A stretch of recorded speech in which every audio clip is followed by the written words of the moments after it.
نزہت کی کال آ رہی ہے، ریسیو کر، کبیر نے عمر سے کہا۔ مجھے نہیں کرنی، عمر نے ہنوز ٹی وی دیکھتے ہوئے کہا۔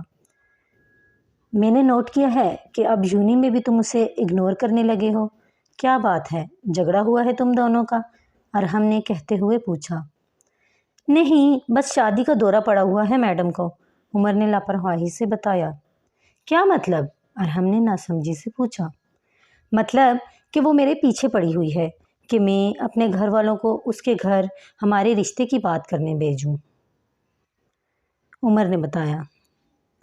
تو بھیج دو، اس میں حرج ہی کیا ہے، کبیر نے کہا۔ کیا پاگل ہو گیا ہے؟ میں اس سے شادی کروں گا، عمر نے کہا۔ تو پھر جب تمہیں شادی ہی نہیں کرنی تھی تو اس کے جھوٹے خواب کیوں دکھائے؟ کبیر نے پوچھا۔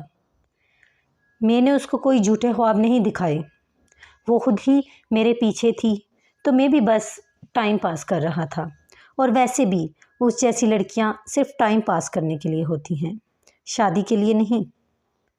پتہ نہیں میرے علاوہ اور کس کس کے ساتھ چکر چلایا ہوگا اس نے، عمر نے لاپرواہی سے کہا۔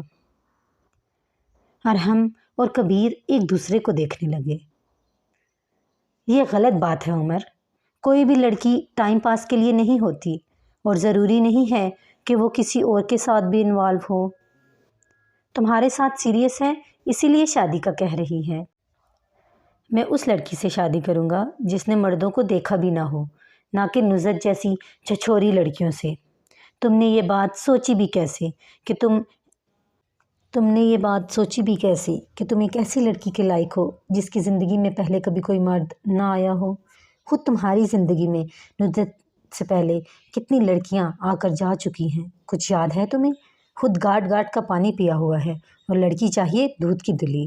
اگر اتنی ہی اچھی بیوی چاہیے ہونا تو پہلے خود کو تو پاک کرو، کیونکہ اللہ پاک نے صاف لفظوں میں قرآن پاک میں فرمایا ہے کہ ناپاک عورتیں ناپاک مردوں کے لیے ہیں، اور ناپاک مرد ناپاک عورتوں کے لیے ہیں، اور پاک عورتیں پاک مردوں کے لیے ہیں، اور پاک مرد پاک عورتوں کے لیے ہیں۔ سورۃ النور آیت نمبر 26۔ اور تم جیسے مرد دوسروں کا جھوٹا کھانے کے لیے تو تیار ہو جاتے ہو، اور اپنے جھوٹے کیے ہوئے کو خود ہی دھتکار دیتے ہو۔ میں یہ نہیں کہہ رہا کہ ہر لڑکی ہی بدکار ہوتی ہے، پر اس بات کی بھی کیا گارنٹی ہے کہ جس سے تم مستقبل میں شادی کرو گے وہ پاکیزہ ہی ہو؟ اس لیے مسٹر عمر افتخار، اگر پاکیزہ چاہتے ہیں تو پاکیزہ بنیں، اور اگر نہیں بن سکتے تو اپنے ہی جھوٹے نوالے کو نگل لیجیے گا، بجائے کسی اور کا جھوٹا کھانے کے۔